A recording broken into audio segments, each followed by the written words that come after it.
Welcome back to Genesis Web 3. In our last episode, we introduced you to the world of Web 3, blockchain, and cryptocurrencies. Today, we're diving deeper into how Web 3 actually works, its benefits, and why it's a game changer compared to Web 2. To understand Web 3, it's helpful to first look back at how the web has evolved. Web 1. The early days of the internet was all about static websites and read-only content.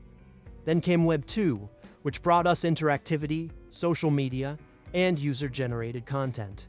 But it also centralized power in the hands of a few big tech companies.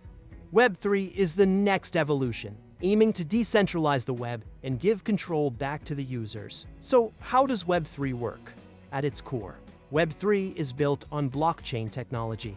Imagine the internet where every transaction, every piece of data, is recorded on a distributed ledger that is transparent, secure, and immutable. This means that instead of your data being stored on centralized servers controlled by a single entity, it's distributed across a network of nodes, making it nearly impossible to tamper with. In Web 2, we rely on centralized platforms like Facebook, Google, and Amazon to interact with the web. These platforms control the data, the content, and even the algorithms that decide what you see. In Web 3, however, power is decentralized. Users can interact with decentralized applications, or dApps, where they control their data and digital identity. One of the key features of Web 3 is the use of smart contracts. These are self-executing contracts with the terms of the agreement directly written into code. For example, if you're using a decentralized finance, DeFi, platform, a smart contract could automatically execute a transaction once certain conditions are met, without the need for a middleman. But Web 3 isn't just about financial transactions, it's also enabling new types of applications that were not possible before. Take NFTs or non-fungible tokens, for example. They allow artists and creators to tokenize their work, proving ownership and authenticity in a way that's transparent and verifiable on the blockchain. So, what makes Web 3 better than Web 2?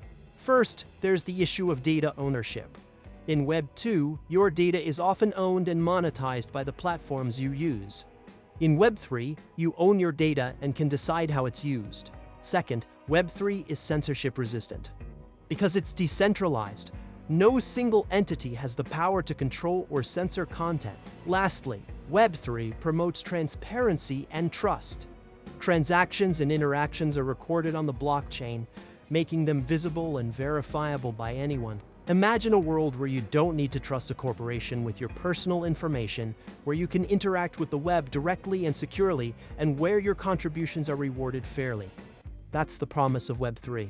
Already, we're seeing the rise of Web 3 platforms that are challenging traditional models. Decentralized finance, or DeFi, is providing alternatives to traditional banking. Decentralized social media platforms are allowing users to monetize their content without the need for intermediaries. And decentralized autonomous organizations, or DAOs, are enabling new forms of governance and collaboration. The potential of Web 3 is vast, but we're still in the early stages of its development. As the technology matures, we'll see even more innovative applications that could change the way we interact with the digital world. That's it for today's episode. If you found this video helpful, don't forget to like, subscribe, and hit that notification bell. Join us next time as we explore more about the decentralized web, blockchain, and crypto. Thanks for watching, and welcome to the future of the internet with Genesis Web 3.